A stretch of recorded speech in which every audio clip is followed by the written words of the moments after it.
Plymouth County prison. It's a prison.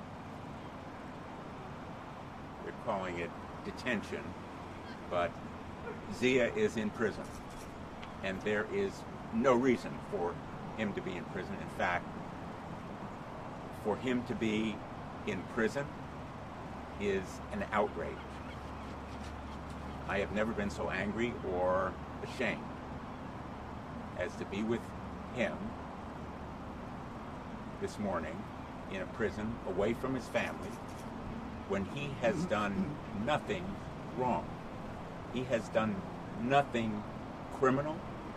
He has committed no offense against anyone. In fact, he's done nothing wrong. He's done everything right. He served this country for 4 years in Afghanistan with a target on his back from the Taliban as an interpreter for the United States of America, our army. He was promised that he would come here. His family, his cousins, his brother, served as interpreters.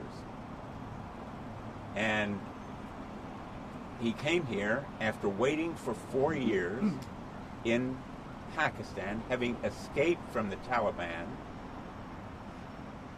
coming here legally under a SIV, perfectly legally. He was seized by ICE as he did the paperwork to obtain a green card so he could continue serving an employer in this country, having obtained a Social Security number, playing by the rules, following every single rule. He was doing everything right, including serving this country at great risk to himself and his family. His brother was seized by the Taliban, tortured. If he were sent back to Afghanistan, to quote him, on the first day, they would chop my head off. And the same with all of his family. And the reason they would chop his head off is because he served America against our enemies to protect our military and our diplomats. But behind the bare bones story is a human being. Zia has a big smile. He is just a lovely, decent human being. And his eyes are sad because he is away from his 5 children who cry when he calls them, and away from his wife, who is working hard to keep their family together. He was the breadwinner. He was working, in effect, in construction before he was seized as he worked to get a green card. So I'm going to do everything I can to make sure that he is freed. A hearing has been scheduled in September, which is good news. Good news that there will be a hearing, because the danger was, and our fear was, that he would be just deported without any sort of legal recourse. His lawyer was not with me today, but we've been in touch with her, and we're going to be working with her to exhaust every possible recourse for Zia to stay in this country. He wants to be in America. He wants to be here more than most Americans do, because he's seen the alternative. And the sadness in his eyes will haunt me.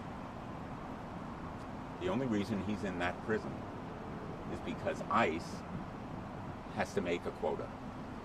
That's the only reason that Zia is locked up, away from his family, away from his job, away from his community, outrageously and tragically. It is cruel, and it is stupid. It is cruel to him as someone who has served America, and it is stupid to spend $215 a day, that's what it costs to keep him there, confining him like he was a murderer or a robber when he has done nothing wrong. This claim about some kind of national security risk is the biggest bunch of baloney that I've ever heard. If they have any evidence, any shred of evidence, I want to see it. I'm cleared to see top secret stuff. They've never come to me and said, we have even a shred of evidence that this man is a national security risk. It is utter bunk. And I could give it another four-letter word, but I won't. And this kind of treatment of a human being who has a family and a life ahead of him, I hope, is an injustice that we will correct as soon as possible. And I'm going to work as hard and long as possible to make sure that we do correct it. So with that, Well, thank you, Senator. Thank you for being here. Thank you for coming up from Connecticut to Massachusetts to be here, to sit down and personally meet with Zia, see what's going on, see what his safety is, see what his story is, and I'm grateful for your support in the Senate, our own senators, Markey and Warren.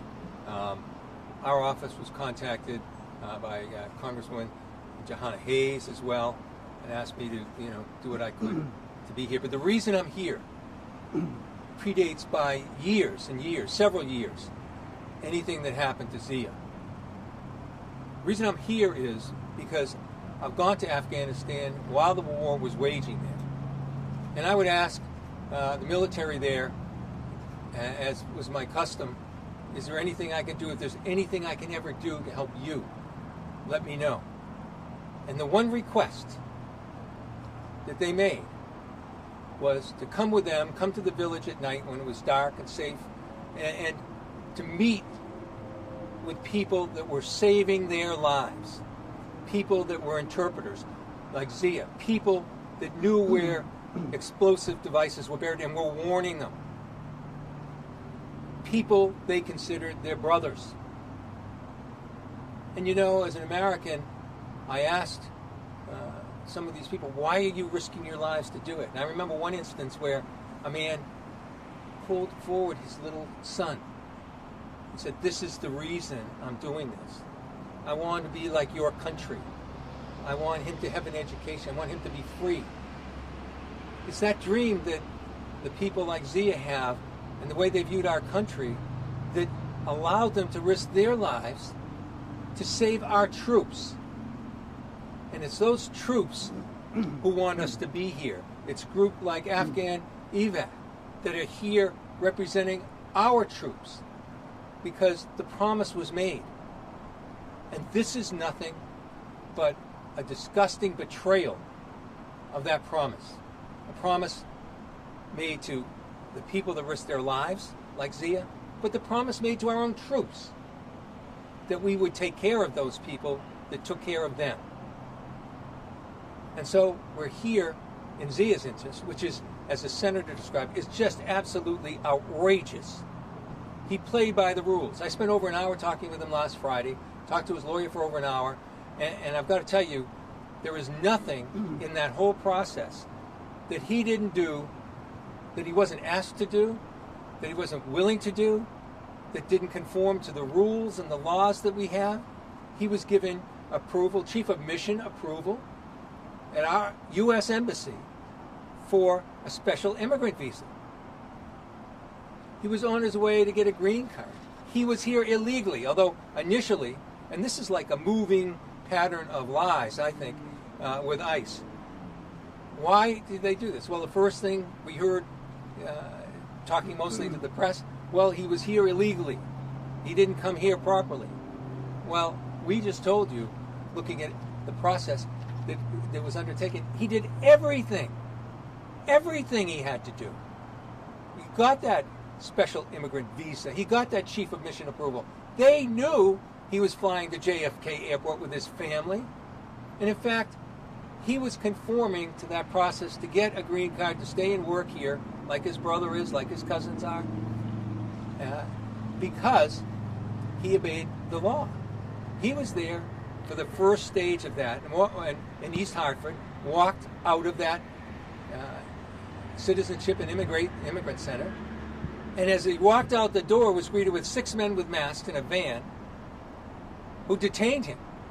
And when they detained him, Zia told me, they said, well, aren't you going to resist? And his answer was, no, I obey the law.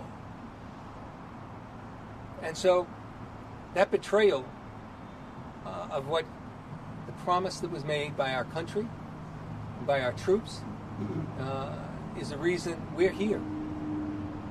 And we're here because a person is wrongfully being detained. We're here because a person that did no wrong. We're here because a father. And in the hour, he was very stoic with me, very reserved, very soft-spoken, except when he spoke of his 5 children, ages 6 to 18, in which he broke down, talking about them.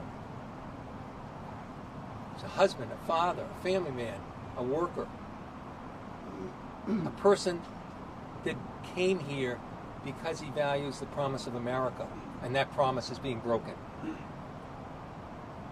Lastly, there's another concern that we share. What about the other soldiers that are going to be deployed around the world in the future? What about the necessity of having people in those countries work like Zia worked to save their lives? What message does this send to them? It's a message of a country that contradicts its own values and doesn't fulfill its promises. And that's going to put other troops going forward, U.S. troops, in jeopardy. So we're here to do everything we can. We're here to make sure that the public is aware. We ask that all of you to send Zia's message forward, because the people I've spoken to can't even comprehend that this is being done. So thank you very much. Thank you, Senator. Thank you. Appreciate it. You know, we're both former prosecutors. Yes. So we know what a little bit about what criminals look like, what they do, where they belong. Zia is not one of them, but I think the point that 2 points I want to emphasize. There are thousands, literally thousands of other Zias around the world. Some of them waiting to come to this country, some of them still hiding in Afghanistan. He is the face and voice of a broken promise, a commitment this country made when it asked them to be interpreters or guides or translators or others who protected our troops and our diplomats. And I know personally what they did because I visited Afghanistan a number of times, and one of my sons was deployed there as a Marine Corps infantry officer. He had a translator. He brought over his translator. He enabled his translator to come to this country. It took him 2 years because of the resistance of this country to enabling him to come here. I have another son who was a Navy SEAL. They both know the value of these translators, interpreters, and others. And they both know that if American troops are ever put in harm's way again, they're going to depend on other Zias to help them in those countries. And they will be betrayed if the United States betrays Zia. It's that simple, folks. We can't depend on people to help us in foreign countries when we fail to keep our word. A great country like America keeps its promises. And it is just outrageous. I am so angry to think how needlessly, recklessly, reprehensibly he's being kept away from his family in a prison when there is no danger of him going anywhere. He's going to be with his family in Connecticut and with his children who are in school and who miss him terribly. So I'm grateful for the opportunity to talk to him, and I want to actually thank the Plymouth Sheriff's Office. They are maintaining a facility that is safe, clean, decent conditions. He has no complaints about his ability to practice his religion.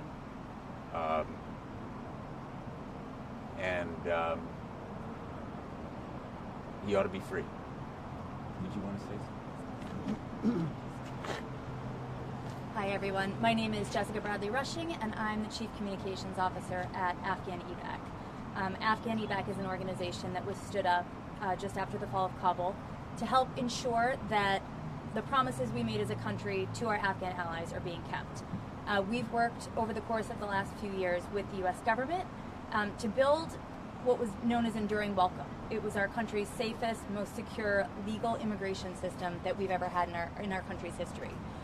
We are so grateful for the support of the senator and the congressmen who have been staunch allies all through the last 4 years. And we are coming up on August 15th on the 4th anniversary of the fall of Kabul. Over the course of the last 4 years, the U.S. government has resettled just about 195,000 Afghan allies here in the U.S., but there are still about that many remaining, a little more, 250,000 Afghan allies remaining in the pipeline who are eligible for at least having their cases looked at and processed so that they can pursue their American dream. Afghan Evac will continue to work tirelessly. Since January, we have seen those relocation operations pause, and we're hoping to see them start back up again so that other people like Zia have a chance at their American dream. But what we do know, and as the senator said, Zia is not the only person in the situation that he's in. Afghan Evac is tracking a couple of cases at a minimum across the country where Afghan allies who are here legally have been snatched up and detained by ICE. There's actually a coordinated action happening on the West Coast today in San Diego for a similar situation. Because we are seeing that happen across the country, this is a disturbing trend that we're seeing. Afghan Evac has partnered with the Iraq and Afghanistan Veterans of America, IAVA, to start an initiative called Battle Buddies. Battle Buddies enables U.S. veterans from any era to sign up to accompany our wartime allies to their immigration hearings or to their appointments, like Zia was going to an appointment with USCIS for his green card. Battle Buddies has over 800 veterans across the country already signed up. We just launched this past month. And we are standing in solidarity with our wartime allies so that they are not standing alone in courtrooms and in U.S. government facilities when they earned a pathway to immigration here. So we are hopeful that with the support of members of Congress, the Senator and Congressman Keating as well, and other members of Congress across the board, this particular issue, Afghan relocation and resettlement, has widespread bipartisan support both in Congress and around the country. So we're hopeful to see a change in what's happening now, that our Afghan allies who are already here don't have to live in fear that if they follow the processes that have been laid out for them, that they're going to be snatched up for no reason, and that our Afghan allies who are still waiting for their chance at relocation and resettlement will be able to have that chance realized and come here and build new lives here.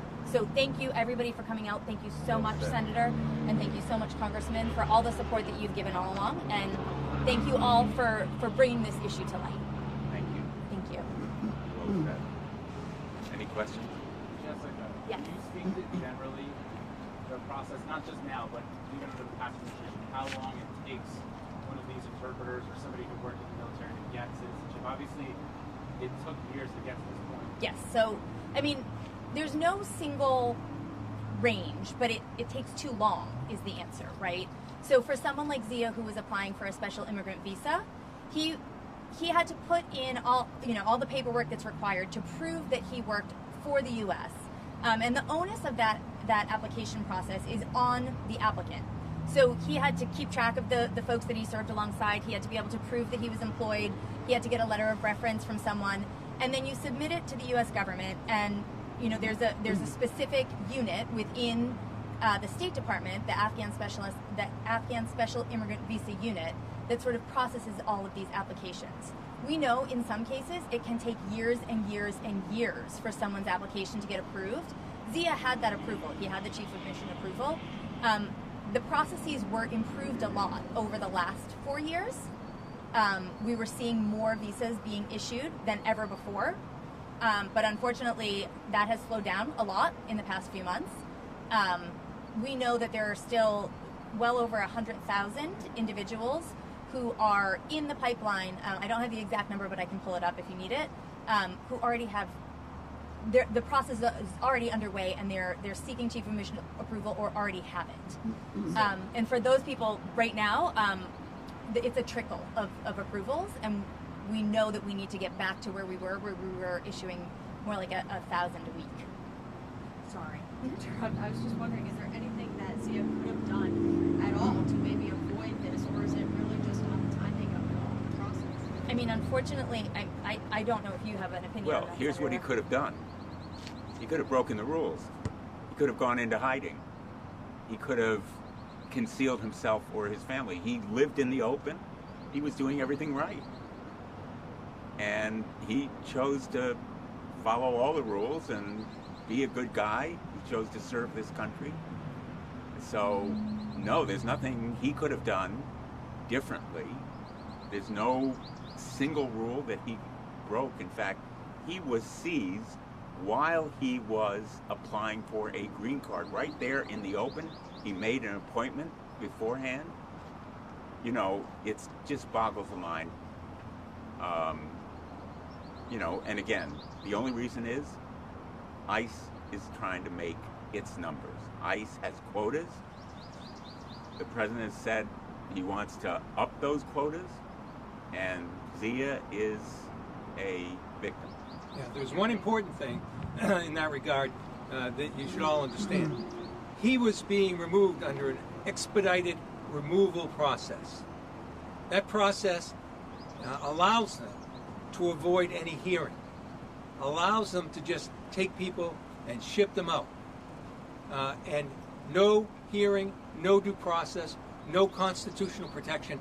That was what they wanted to do with him, but only because the government made some procedural errors were they able to get a stay. But think about that. He did everything right. He was here. But this process of expedited removal is being abused, not just with Zia, but with other people as well. Not just with people that helped our veterans, but with other people as well. And once they're in another country, as you saw in the cases in El Salvador, well, there's nothing we can do about it. They told Zia to get him to self-deport. They said, if you don't agree to go, we're going to ship you to Russia or Iran. This is the kind of tactics they're using, not just with him, but with too many other people that are here legally. And just to repeat, we learned literally just hours ago that he will have a hearing. He will have a hearing in September. Good news. But there should be no reason for a hearing. There should be no confinement, incarceration, imprisonment pending that hearing. There is nothing that the government has as a reason for confining him, let alone deporting him. But the congressman makes a very good point that but for the intervention of his lawyer and a procedural error on the government's part, he could be in another country right now or back in Afghanistan where he would be dead. What's been your communication with DHS? Have they responded or given you any more than a hint of what a national security threat that may or may not be? Have they been in contact with you at all? No. Senator Blumenthal. Simple answer, no. Senator Blumenthal, that hearing in September, is that going to be a district court or an immigration court? I think it will be an immigration court. We can let you know. All we know from the lawyer is that there will be a hearing. Could that hearing? Lauren Peterson is her name. Could that hearing result in his release, or is it just another small step on the way? I'm hoping it will result in his release. There's not a shred of evidence that justifies keeping him in prison. There's not a shred of evidence for any of this action. And so I'm hopeful that the judge, it's an immigration administrative judge, it's not an Article III judge like a district court, will simply say, let him go. You said you're trying to do everything you can to help. Obviously, you're using your office to create publicity on this. Is there anything you can do procedurally or within the Senate to try to help either Zia or to address this more generally with how deportations have been carried out? Well, I've led an effort called the Afghan Adjustment Act, which would provide better and fairer treatment of Afghan allies. They are allies at risk, and the Afghan Adjustment Act would create a path for them to come to this country and be permanent residents with a path to citizenship. Now, that act is not going to be passed in time to help Zia. So I want to be very clear-eyed that the recourse we have right now is to fight in court, to work as long and hard as possible, to aid his lawyer, to gain fairness. And, you know, the American people are pretty realistic. They want criminals who have broken the law, if they're not here legally, to be sent out of the country. They don't want the process to deport people unfairly, without due process, without some kind of hearing, so they can show they're here legally. They belong here, which is true of Zia. So I'm hoping that we'll have bipartisan support for the Afghan Adjustment Act. We do right now. We have an equal number of Republicans and Democrats. I'm helping to lead it with Roger Wicker of Mississippi, others on the Republican side as well as Democrats. We need to reform this system because it is so draconian and arbitrary, it can produce total unfair and inhumane results. So long term, yes, we're going to try and change the law. Short term, fight for him right now in court. You spent time with him. Can you speak to Zia's message? How's he feeling? What are his thoughts really towards the government? Well, you know, Zia is an amazing human being. He's been through so much. Here's a man who has lived in a country where there's a target on his back. His family is at risk. And he decided to help Americans. He loves America. And he understands fully what's happening to him and the unfairness of it. But he is resolute, and he has a big heart, a big smile. It's hard not to laugh with him, except we're sitting in a prison, a cement-walled, confined area where everything we say is taped and videoed, and he's going back to a two-person cell where he is confined for all but 8 hours a day, and where he can talk to his family and his kids cry. So he's going to be a truly amazing citizen of the United States of America if I have anything to do with it. Senator, is he hopeful? Is he hopeful that he may be released? He is hopeful. Yeah. Again, you know, I've tried to convey it. Words are hard to convey it. He is more hopeful than I would be because he's already been through this seizure by masked ICE agents throwing him into an unmarked van. in America. That could happen in Afghanistan.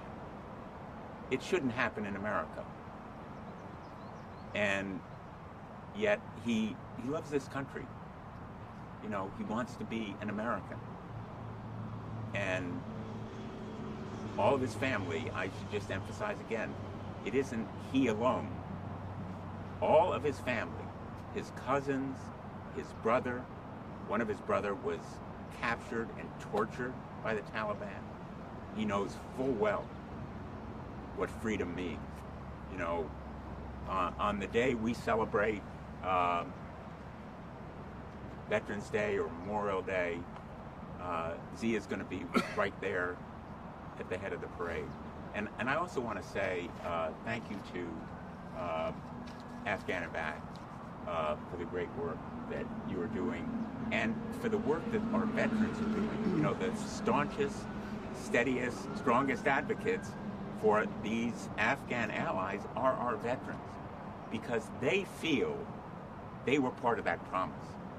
Our veterans who were there know what these guys did for them when they were in the field. When they had to go to an Afghan farmer and ask, where are the bombs? Where are the roadside bombs? Where are the Taliban? That farmer was not going to talk to an American in full battle gear, in body armor, who didn't speak more than a few words of their language. They were going to talk to someone who was dressed like them, spoke like them, and who was putting his life at risk. So these guys save lives. I know from having talked to, as the congressman did, people while we were there, my own sons, and they really feel they made a promise to these Afghan allies. Our veterans feel they made a promise. They take it very personally. And that's really admirable that they haven't just come home and said, you know, we're done with that part of our lives and now we can just let them hang out there. Jessica, one more question for you. I know you said there's a similar situation right now happening on the West Coast. Do you have maybe a number of how many Afghan allies are in this same situation as you? So we're tracking a handful of cases right now, but we know that there are more that we don't know about yet. We are, you know, if folks are hearing about this, if folks have information about Afghans who have been detained, we'd love to get that information at Afghan Evac, because we want to make sure that if there is a battle buddy in the area for a person who's been detained, that they have someone who can stand there with them. Right now, we know of 3, 4, 5 cases, but we're learning more every day. Unfortunately, it seems like it may be a trend that we are hoping doesn't continue. Senator, I just have one question on the legality of this. Would you call, I guess you would call this an arrest, a detainment, but what rights does an SIV holder have versus, say, an American citizen? Or they can just, as you say, arrest without any due process? Well, I'll try to put it in non-legal, non-technical terms. A special immigration visa is issued by the government. It's good for 2 years, and someone who is here on parole is judged to be under threat or other kind of potentially dangerous circumstances in the country where they come from. So it's a temporary status, but it is potentially a path toward a green card, permanent residence, or towards citizenship. And so it entitles someone, in effect, to be in this country. Often there are conditions about reporting, and there are time constraints. And this one, we may have passed over it, this one was issued by the chief of mission, which means the judgment was made in country that this was something that Zia was entitled to have. So is there anything he can do on the due process issue to force the government to show its hand and say, this is the evidence that we have?